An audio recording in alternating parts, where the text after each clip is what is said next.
California leaders are calling Russia's attack unprovoked, and Congressman John Garamendi says the country will be held accountable. The invasion comes after Congressman Garamendi just returned from a meeting with NATO representatives in Belgium. Garamendi is also the chair of the Armed Services Subcommittee on Readiness, and he joins us now live. Congressman Garamendi, thanks for giving us some time this evening. I know it's been a long 24 hours for you. Well, not nearly as long as the residents and the citizens of Ukraine. They're the ones that are really in jeopardy. This is just absolutely tragic. Of all the things that did not have to happen in this world, this is the one. We've got climate change, we've got pandemics, we've got all kinds of issues, and now Putin has decided to put Ukraine under his thumb. Yes, the meeting we had in Brussels was the NATO Parliamentary Assembly. Representatives from all 30 countries were there. We discussed what was going on. I must say that I was absolutely delighted to see the solidarity. 6 months ago, a year ago, NATO was in disarray after 4 years of Trump doing everything he possibly could to really destroy NATO. But that didn't happen. Putin has managed to pull NATO back together again, and the solidarity is there. All of the countries pledged to support in every way possible the Ukrainians, sending in armaments, dealing with the inevitable refugee issues, humanitarian aid, and the like. So that's what is happening. Also, all of the NATO countries pledged and are now engaged in bolstering the defensive posture in the eastern NATO countries, the Baltics, Estonia, Latvia, Lithuania, Poland, Romania, and Bulgaria. The United States is the major player in putting those troops in those countries to make sure that Russia doesn't even think about, for one moment, taking this invasion any further than Ukraine. You hinted last night that the president was going to level some stricter sanctions when we spoke to you during our newscast at 10 o'clock. That happened today. But there's been some criticism that the president didn't go hard enough, that he should have sanctioned Putin himself. We know Putin is not a cost analysis guy. He's not sitting there weighing and saying, how is this going to affect my bottom line? You yourself, your colleagues have called him a bully. People have called this attack irrational. So do you think that the president went far enough? Well, he certainly went far enough. Put Putin to one side for a moment. Basically, the banking system in Russia is shut down. The oligarchs of Russia, their families, all of their businesses shut down. Their bank accounts outside of Russia shut down. The ability of the Russian military to resupply itself seriously shut down. 40–50% of all of the Russian military equipment depends upon a supply chain that comes from the West. That supply chain is severed, isn't going to happen. It could go on and on. There are other things that can be done.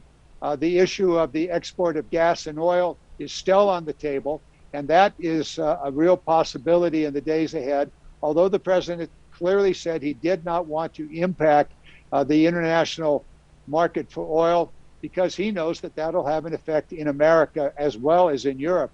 But that is still a possibility. It didn't disappear. It's still there. As the Western nations find ways to supplement, to resupply alternative supplies for oil and gas. All of that is now taking place. Also, with regard to Putin himself, Putin's a very, very wealthy man. Sometimes some estimates are that he has squirreled away over $200 billion. I can assure you that all of that is not in Russia. I believe the president should have gone after Putin. But the real strength of these are in the impact that it will have on the Russian economy over time. It's very important to note that the morning that the attacks began, Russian citizens poured into the streets of more than 50 cities in Russia to object to the invasion. That was a surprise, I believe, for everybody, including our own intelligence agencies. The Russian citizens were sold a bill of goods. They were sold that this was just a bunch of military exercises. And they woke up to find out it's more than that. It is an invasion of one of their sister ethnic groups, Ukraine.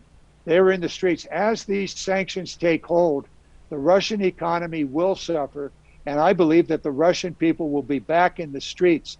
That is the one thing that Putin fears. His own bank account, he could probably replace that in a couple of days. But Russian citizens in the streets, that's where his jeopardy lies. And I can be absolutely certain, based upon what happened yesterday morning in the streets of Russia, with more than nearly 1,500 people arrested across the entire swath of Russia, that's where Putin's fear comes. And it will be more in the future as the Russian economy slides down because of these sanctions. You mentioned the economy and also the banking system, too. For our viewers who might have been watching the president's remarks here on Fox 40 or watching cable news all day, they might have heard the term SWIFT as an acronym for the Society for Worldwide Interbank Financial Telecommunications. It's basically an international banking system, and it's what helps Russia sort of participate in global markets. The president was asked a couple of times by different reporters saying, are you going to put sanctions on SWIFT? He sort of deflected. Is that something that you think he should do next if these latest round of sanctions don't work? Because leading up to this, they haven't. Well, you just said the operable word there, don't work. The president did go on to say that the SWIFT is really a communication system where information is swapped from one bank to the other.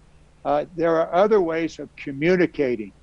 And the president and the Treasury Department know that even if SWIFT were to be shut down, the Russian banks could still communicate using various mechanisms. So what the Treasury Department, what the president and the European Union and others decided was to go after the Russian banks and to shut down the ability of the Russian banks to operate outside of Russia. That was done with nearly all of the Russian banks. And therefore, this communication system that SWIFT is becomes irrelevant because the banks cannot operate. They cannot move money from one place to another outside of Russia. And so that is an alternative way of accomplishing the same thing that SWIFT could. And SWIFT could be circumvented by using other communication systems, everything from email to, I suppose, text messages. So that's what the president did. It still remains on the table. It still is a possibility. It could be added later, as could other sanctions dealing specifically with the energy systems. The president also now, announced... I want to go one... Oh, go ahead. One more I'll place. finish your thought. Before I finish energy, the biggest energy issue on the table was the Nord Stream pipeline from Russia to Germany. That is finished, kaput. All right, so I want to ask you, too, since you chair the subcommittee, the Armed Services Subcommittee on Readiness, Antony Blinken, also the president saying in his remarks today that we are going to be sending 7,000 troops to Germany. Do you think that's a good start? And could you see the deployment of more troops to support our NATO allies? It's actually not a start. It's in addition to actions that have already been taken. The deployment of troops in Europe moved from Western Europe to Eastern Europe over the last 3 weeks. That is continuing. The additional troops that are coming from the United States will principally be in the Eastern NATO countries, as well as replacing those that were moved from the Western countries. One thing that really drives me crazy is what Trump did 3 years ago. The infrastructure that those troops need in Eastern Europe. These are the bases, the ammunition dumps, the fuel supply systems, all of those were removed when Trump moved the money from the European Defense Initiative to build his border wall. We are now 2 years behind in building that critical infrastructure. We were able to replace it beginning last year, and we're continuing to replace that money so that those infrastructure programs can be completed. But we lost 2 years. And that may be 2 critical years because those troops are going to be living in tents in the middle of winter in muddy fields unnecessarily. So we have to catch up. We have about a minute left here. I want to ask you about cyber. You know, the president has said that there is no intention for U.S. troops to engage with Russia in Ukraine right now. There is no interest in a hot war. But let's just face it, cyber is, you know, a top of mind right now. Are you concerned that Russia will carry out cyber attacks against the United States? Well, they certainly have. How about the 2016 election? And beyond that, how about the shutting down of the gas pipelines in the eastern part of the nation? All of these things, and you can also look at the other efforts to shut down governments around the world, and certainly Ukraine is facing this. The cyber attacks are part of the game now, and Russia knows that a cyber attack is always on the game, always possible. They also know that the United States is very, very capable of counterattacking. And so Russia's better be very, very careful here. Cyber attacks are part of the NATO agenda. It was part of what we discussed earlier this week in Brussels. The NATO operations include not only the military, which you're looking at Russian military right now, but also includes American military moving into the eastern NATO countries, supplemented by military from other NATO nations on the western part of NATO. But they also include cyber defense and cyber offense. All of that is part of the NATO complement of weapons and defenses.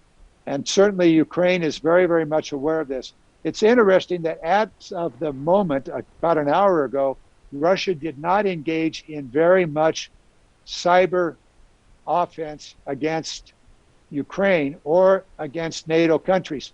It is thought that this is because we are very capable of taking that information and completely turning it around against Russia.